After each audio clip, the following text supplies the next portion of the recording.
সাহারা এই জগতে। কোন নাম? হরে কৃষ্ণ কৃষ্ণ কৃষ্ণ হরে হরে, হরে রাম রাম রাম হরে হরে। এই নাম যদি কেউ নিরন্তর নিরন্তর জপ করে, কৃষ্ণ তার দিকে তাকিয়ে থাকে একভাবে, কৃষ্ণ তার দিকে একভাবে তাকিয়ে থাকে, তাহলে তাকে কোনো বিপদ স্পর্শ করবে কিভাবে? যেখানে ভগবান নিজে প্রোটেক্ট করতে থাকে, যে একটা বিপদ আসবে তখনই ভগবান সেটাকে দূর করে দেবে। ওকে, সুতরাং যে ভগবানকে ডাকছে নামের প্রতি পূর্ণ বিশ্বাস সহকারে, যে কৃষ্ণ আমার দিকে তাকিয়ে আছে, আমার কথা শুনছে কৃষ্ণ, আমি তাকে ডাকছি, কৃষ্ণ আমাকে দেখছে, এই বিশ্বাসটা যে করতে পারে, তার শ্রদ্ধা রয়েছে। এই শ্রদ্ধাটা কিভাবে আসবে? শ্রদ্ধাটা আনার উপায় রয়েছে, সাধু সঙ্গ করতে হবে।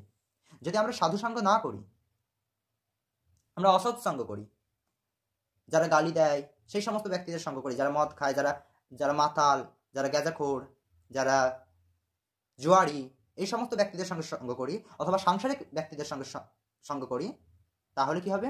তাহলে আমরা কখনো ভগবানের প্রতি শ্রদ্ধা আমাদের